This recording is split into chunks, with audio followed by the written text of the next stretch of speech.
तो चलिए। आ हेलो बच्चों, कैसे हो? हिस्ट्री का चैप्टर नंबर 4 शुरू करेंगे।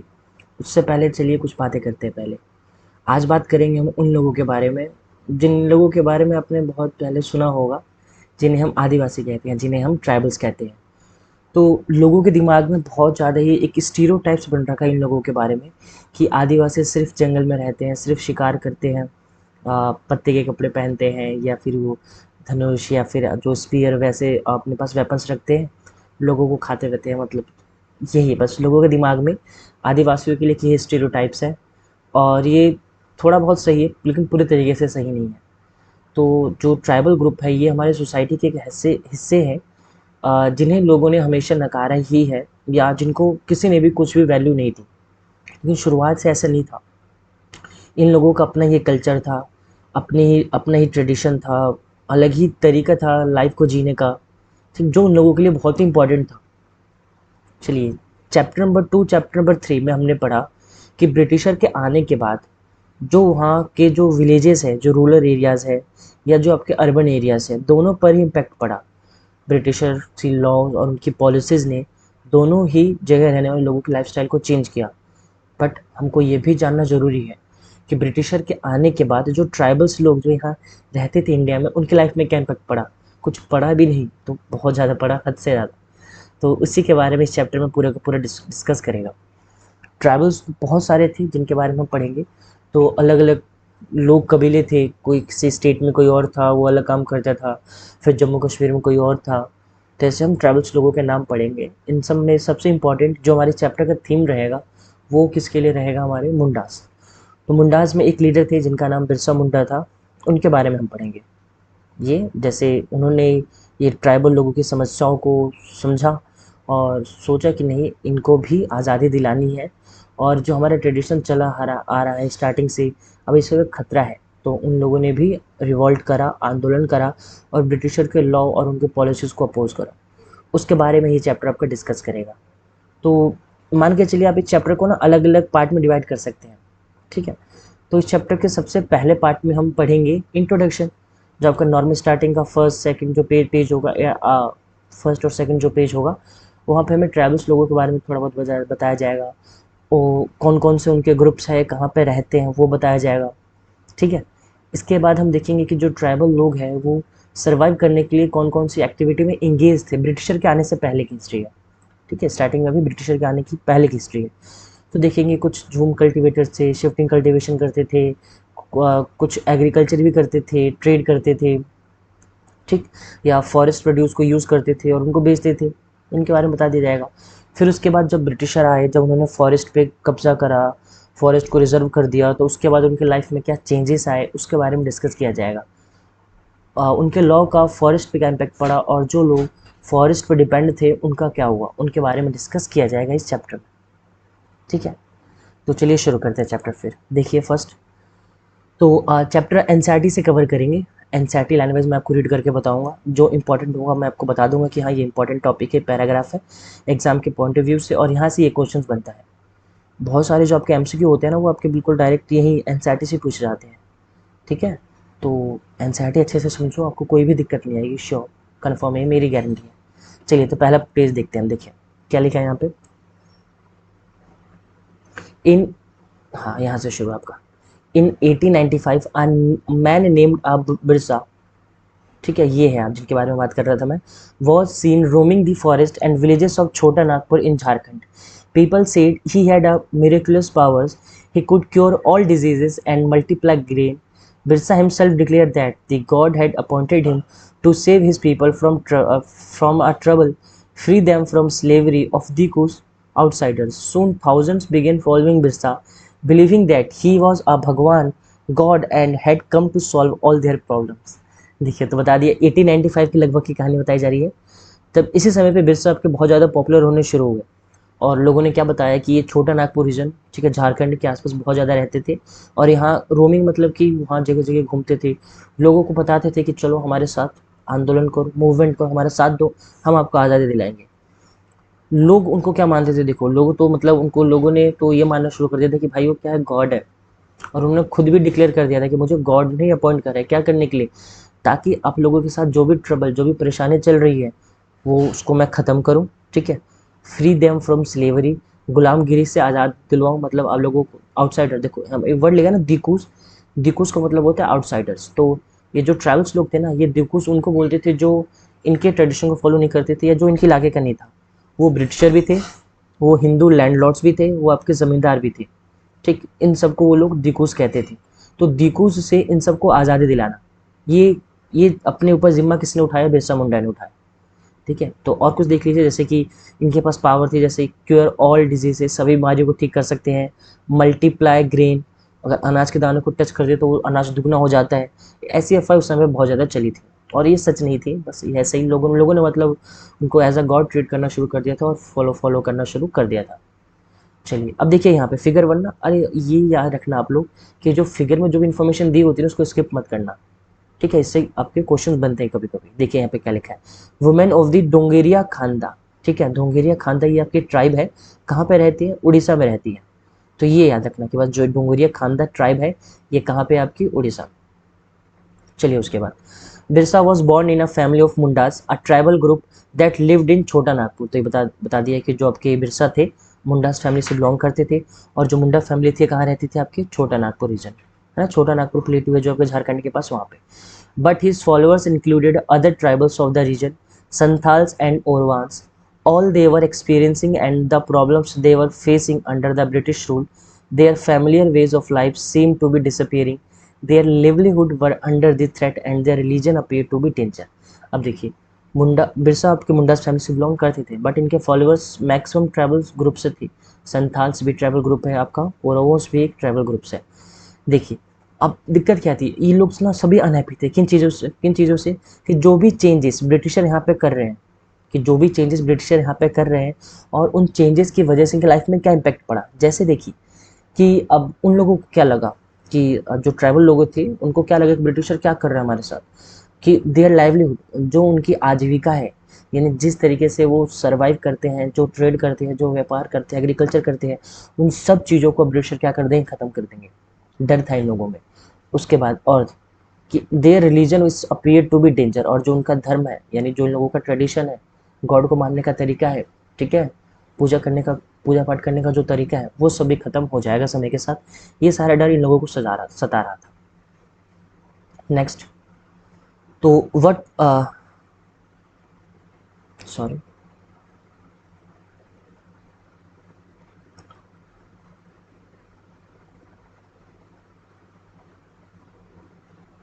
चलिए तो नेक्स्ट देखते हैं, what problems did Birsa set out to resolve, and who were the Dikus? So were the outsider being referred to as Dikus, and then how did they enslave the people of the region, and what was happening to the tribal people under the British? How did their lives change? And these are the some of the questions you will read about in this chapter. चलिए तो देखिए, इस chapter में हम यही पढ़ेंगे कि क्या प्रॉब्लम थी, बिरसा किन चीज़ों को सॉल्व करना चाहते थे, ठीक है। ये दीकूस कौन थे, दीकू ने इनको गुलाम कैसे बनाया था, ठीक, और उनकी लाइफ ब्रिटिश रूल में कैसे बदली, इन सभी क्वेश्चन का डिस्कस हमारे इस पूरे चैप्टर में मिलेगा। चलिए उसके बाद देखिए नेक्स्ट कि have you have read about the tribal society that last years most tribes had a customs and the rituals that they were very different from those laid down by Brahmins. These societies also did not have the sharp social divisions that were characteristics of caste society, and all those who belonged to the same tribe thought of themselves as a sharing common ties of kinship. However, this did not mean that there were no social and economic differences within tribes. अब देखिए, अब tribals people के बारे में हमने last year भी पढ़ा है, हमने 7th क्लास में भी पढ़ा है, जब हमने चैप्टर पढ़ा है ना दिल्ली सल्तनत, तो उस चैप्टर में हमने उनके बारे में पढ़ा, देखा कि आपके दिल्ली सल्तनत में जो सुल्तान अलाउद्दीन खिलजी और मोहम्मद बिन तुगलक, जब उनका टाइम पीरियड चल रहा था, तो उन लोगों ने भी ट्रैवल्स का बहुत ज़्यादा यूज़ करा था, इस्तेमाल करा था, ठीक है, ट्रेड करने के लिए, व्यापार करने के लिए।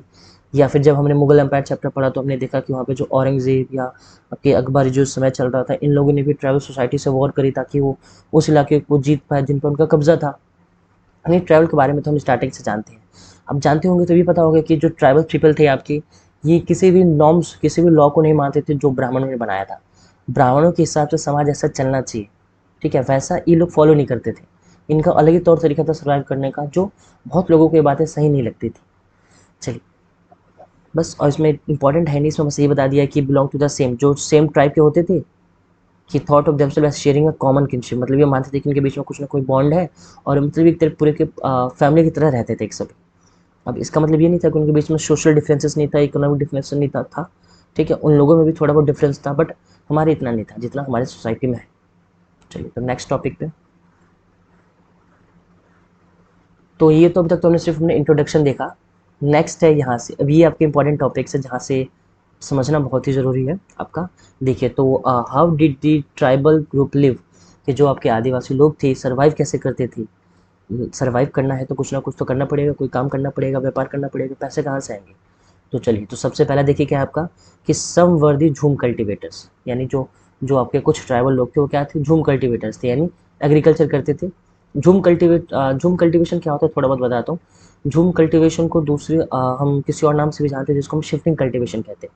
तो जो आपका झूम कल्टीवेशन है वो आपके ऐसे एरिया में किया जाता है जहाँ पे आपका प्लेन नहीं होता, जो आपके हिली रीजन्स हो गए, जहाँ पे पहाड़ी इलाके होते हैं, ठीक है, या जहाँ पे जंगल बहुत ज़्यादा है, जहाँ पे खेती करने लायक ज़मीन नहीं होती, वहाँ पे झूम कल्टीवेशन प्रैक्टिस किया जाता है, ठीक है। तो उसी के बारे में देखिए, सम ऑफ देम प्रैक्टिस झूम cultivation, that is shifting cultivation, इसका दूसरा नाम है। अब आता है कि व्हाट इज झूम कल्टीवेशन, बताइए क्या है। तो जो भी मैं अंडरलाइन करूंगा वो इंपॉर्टेंट है, आपको ये अच्छे से लर्न कर लेना है। देखिए क्या बता रहा है, this was done on a small patches of land, mostly in forest. The cultivators cut the tree trunks to allow sunlight to reach the ground and burned the vegetation on the land to clear it for a cultivation. देखिए क्या बता रहा है कि सबसे पहले कि this was done on small patches of land, यानी ज़मीन के बहुत छोटे टुकड़े पे इसको किया जाता है, तो बहुत बड़ी ज़मीन पे नहीं, नॉर्मल थोड़ी बहुत ज़मीन पे इसको किया जाता है। ज़्यादातर कहाँ पे, आपके फॉरेस्ट वाले इलाके में। कल्टिवेटर्स यानी जो क्या करते हैं, जो खेती करते हैं, यानी जो आदिवासी हो गए, वो सबसे पहले क्या करते हैं, कट दी ट्री ट्रुप्स, यानी जो पेड़ का जो सबसे ऊपर वाला हिस्सा होता है ना, उस पूरे को काट देते हैं, ताकि क्या हो, सनलाइट आपकी ग्राउंड पे आ जाए, ठीक है, आपकी सनलाइट ग्राउंड में आए और ग्राउंड पे पड़े, और जो लोग वो फसल उगा पाए उसको डायरेक्ट सनलाइट मिल पाए। नहीं तो ट्रीज देखा ना, फॉरेस्ट में इतना घना फॉरेस्ट होता है, सनलाइट आ ही नहीं पाती ज़मीन पे आपके, तो कैसे हो पाएगा। तो सबसे पहले उसको कर देते थे। इसके अलावा क्या करते थे, burn the vegetation on the land to clear it for cultivation, और ज़मीन पे जो भी पौधे लकड़ी पड़ी रहती थी उन सबको जला देते थे, ठीक है। जला देने के बाद उसकी राखों को ज़मीन पे बिखेर देते थे। आगे देखिए क्यों, they spread the ash from the firing which contain potash to fertilize the soil. They use the axe to cut trees and the hoe to scratch the soil in order to prepare it for cultivation. वही राखों को ज़मीन पे बिखेर देते थे, ताकि आपके राख में क्या होता है, पोटाश, ठीक है, मिनरल जो बहुत इंपॉर्टेंट होता है, मिनरल आपके सॉइल के लिए और जो उस पर आप क्रॉप उगाओगे उसके लिए, ठीक है, ताकि ज़मीन आपकी क्या हो जाए, फर्टिलाइज हो जाए, उसमें थोड़ी बहुत उपजाऊ आ जाए या उर्वरता आ जाए। अब कुल्हाड़ी से पेड़ों को काटते थे, ठीक है। अब जो उनके पास जो होती है, जो हो होते हैं ना मशीन, उससे क्या करते थे, उससे ज़मीन को स्क्रैच करते थे, मतलब कि पूरे तरीके से प्लगिंग तो नहीं करते थे जैसा हमारे ट्रेडिशनल में चलता है कि हल से खेत पूरा अच्छे तरीके से जोत दिया, वैसे नहीं होता था। ज़मीन को ऊपर से पूरा से मतलब नुकीली चीज़ से खुरोच देते थे, जहाँ पे अगर बीज, क्योंकि अगर बीज वगैरह डाले तो वो वहाँ पर टिक जाए, बस इसीलिए। They broadcast the seed, that is scattered the seeds on the field instead of plugging the land and sowing the seed, और वो बीज को ज़मीन पे बिखेर देते थे, ठीक है। मतलब जैसा हमारे नॉर्मल क्या चलता है कि हम लोग क्या करते हैं, सबसे पहले प्लगिंग करते हैं, ठीक है, प्लगिंग करने के साथ साथ बीज को बोते हैं, मतलब एक सिस्टमेटिक तरीके से फॉलो करते हैं, बट वो लोग ऐसा नहीं करते। Once the crop was ready the harvester दी। अब क्वेश्चन पूछा जाता है ना कि what is fallow land, fallow land क्या है, और कि और वो लोग मतलब बीच में गैप क्यों लेते थे। अब डायरेक्ट देखो, मान के चलिए अगर हमारे पास कोई इलाका है, कोई ज़मीन है और हम ट्रैवल ग्रुप है, तो हम कई साल तक लगातार उस ज़मीन पर खेती नहीं कर सकते, या फिर आपको हो तो झूम कल्टीवेशन नहीं कर सकते। तो वो लोग क्या करते थे, जब क्रॉप एक बार उग जाता था, फसल काट लेते थे, उसके बाद उस ज़मीन को छोड़ के वो किसी और ज़मीन पर चले जाते थे, और जो आपका लैंड होता था वो फैलो पड़ जाता था, बिल्कुल खाली पड़ जाता था, उस पर खेती वगैरह वो कुछ सालों के लिए नहीं करते थे।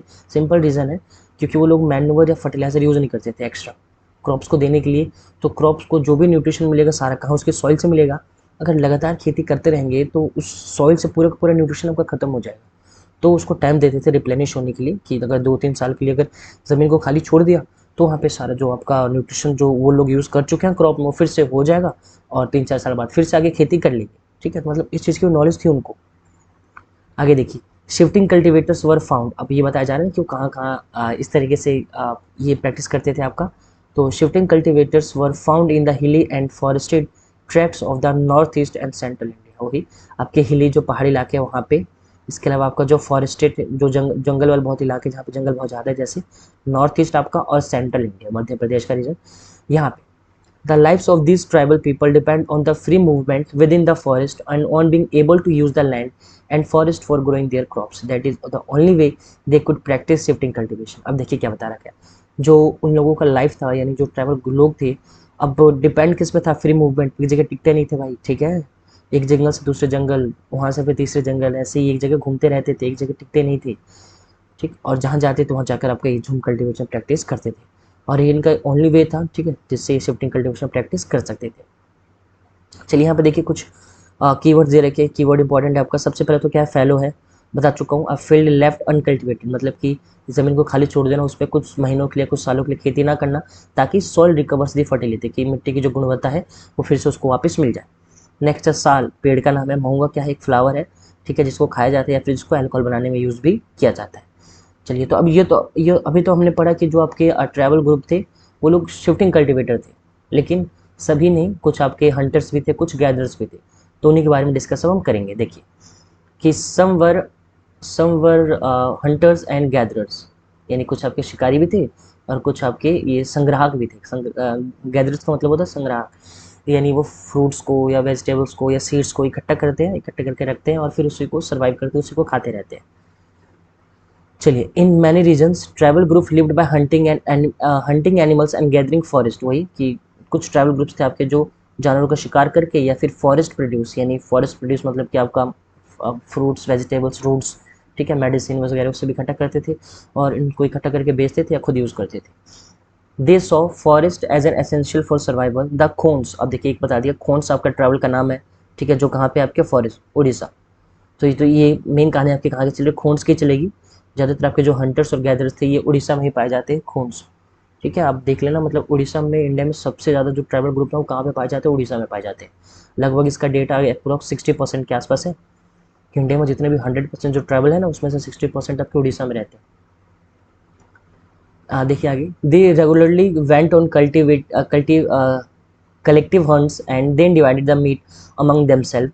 They ate fruits and roots collected from the forest and cooked food with the oil they extracted from the seeds of sal and mahua। देखिए क्या बता रहा है कि अब वो रेगुलरली, ठीक है, कलेक्टिव मतलब कि पूरा झुंड बना के वहीं पूरा कबीले एक साथ जाता था शिकार करने के लिए। शिकार करने के बाद जो भी मीट वगैरह लाते थे आपस में क्या कर लेते थे? उसको डिवाइड कर लेते थे। आगे इसके अलावा वो लोग फ्रूट्स भी खाते थे, रूट्स भी खाते थे, ठीक है, जो जंगल से इकट्ठा करते थे, और ऑयल भी बनाते थे किनसे? तो साल से और आपके महुआ से। जो साल का पेड़ पढ़ा हमने, और जो महुआ हमने पढ़ा फ्लावर है जो अल्कोहल बनाने में यूज़ होता है। इन दो चीज़ों से यूज़ करके वो लोग ऑयल भी एक्सट्रैक्ट करते थे, यानी तेल भी बनाते थे।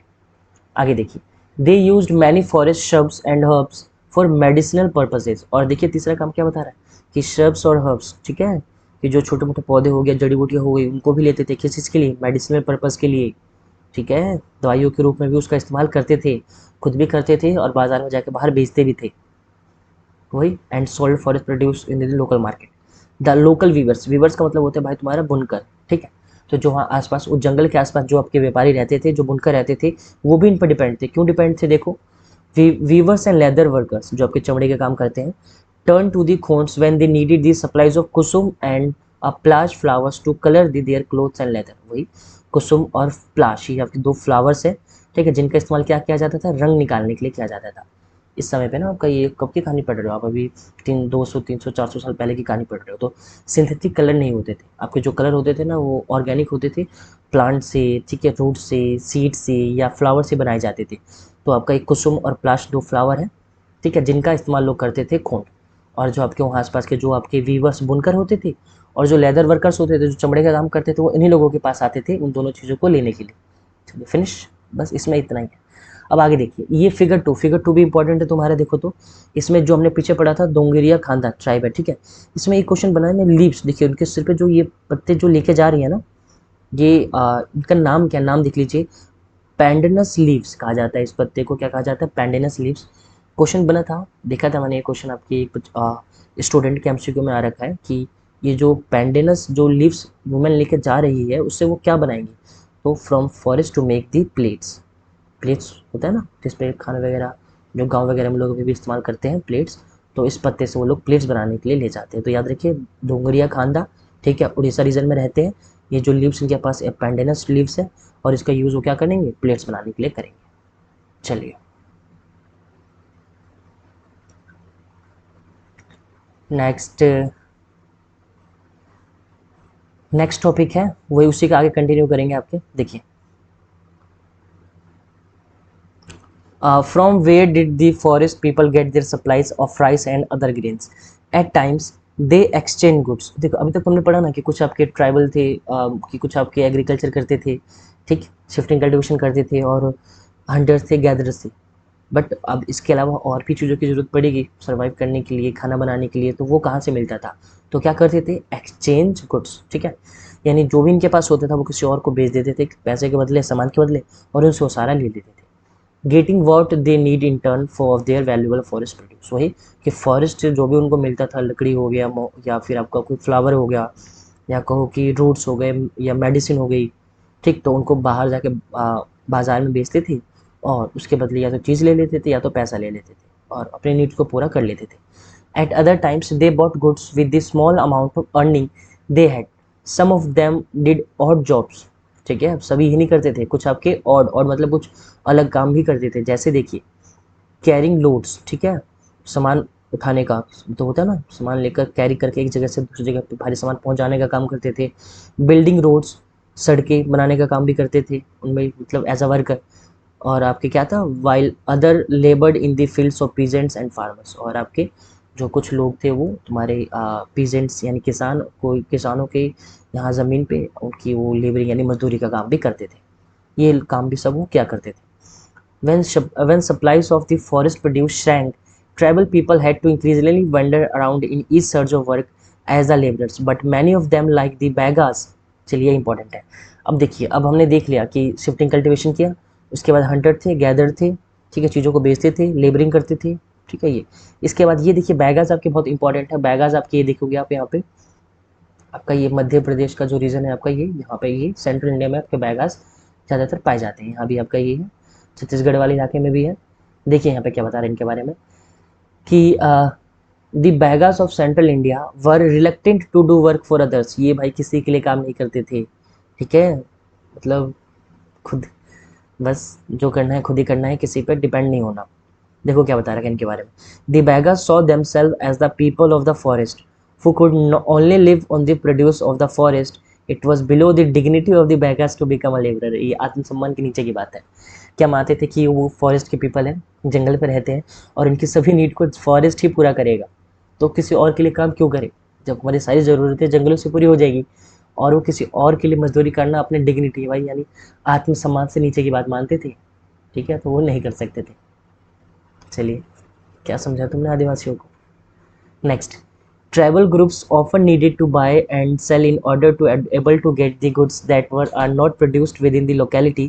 This led to their dependence on traders and money lenders. Traders came around with the things for sale and sold the goods at high prices. Money lenders gave loans which the tribals met their cash needs, adding to what they earned, but the interest charged on the loans were usually very high। अब देखिए, अब सबकी किस्मत इतनी अच्छी भी नहीं होती थी, ठीक है। कुछ आपके जो आदिवासी जो ना तो आपके शिफ्टिंग कल्टीवेशन करते थे, हंटर नहीं थे, गैदर नहीं थे, ठीक है, तो वो किसी भी काम को शुरू करने के लिए या थोड़ा बहुत एग्रीकल्चर करने के लिए इन लोगों पर डिपेंड थे। किन पे भाई, आपके ट्रेडर्स पे और आपके मनी लैंडर्स पे, व्यापारियों पे और तुम्हारे साहूकारों पे जो इनको पैसा देते थे, ठीक है। और कई बार तो मतलब इसमें आगे ही बता रखा है कि उस जो भी लोन लेते थे वो लोन वो बाद में चुका नहीं पाते थे, ठीक है, जिसकी वजह से भाई वो लोग आपके कर्ज वगैरह में, ठीक है, डेप्ट एंड पॉवर्टी, कर्ज और गरीबी में डूब जाते थे, जिससे बाहर आना उन लोगों के लिए बड़ा ही मुश्किल हो जाता था। दे therefore came to see the money lender and trader as a evil outsider and the cause of their misery। तो इसी रीज़न की वजह से कि कर्ज ले लिया, चुका नहीं पाए, ठीक है, ऐसा मानते थे कि लोग हमारे साथ धोखा कर रहे हैं, कर्ज बढ़ाए जा रहे हैं, ऐसा करे जा रहे हैं।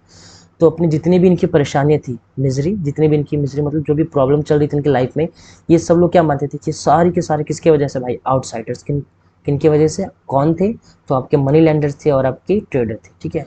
ये क्वेश्चन आपका फिल इन द ब्लैंक्स में आया था, बिल्कुल एग्जैक्ट सेम यही लाइन दे रखी थी। आपका मनी लैंडर्स और ट्रेडर पे फिल इन द ब्लैंक्स था, गैप्स, और ये हमको भरना था कि जो भी इनका मिजरी चल रहा है उसके लिए वो किसको जिम्मेवार मानते थे, तो मनी लैंडर्स को एंड ट्रेडर्स को। चलिए, तो इस लेक्चर के लिए काफ़ी हुआ आज का। बाकी इसका जो आगे का टॉपिक है हम नेक्स्ट लेक्चर में कवर करेंगे। ठीक है, तो जब चैप्टर कवर हो जाएगा ना, जब चैप्टर पूरा खत्म हो जाएगा, तो लास्ट में मतलब इसकी एक होते हैं ना शॉर्ट वीडियोस बना देंगे, वन शॉट वीडियोस, जिसमें इस चैप्टर को एक ही बार में पूरा आधे घंटे की या पौने घंटे की वीडियो होगी एक्सप्लेन कर दूंगा। और उसके बाद इस चैप्टर में कि जो भी एमसीक्यू होंगे ना, या फिर जो क्वेश्चन आंसर होंगे वो भी हम डिस्कस कर लेंगे। चलिए, ठीक है फिर।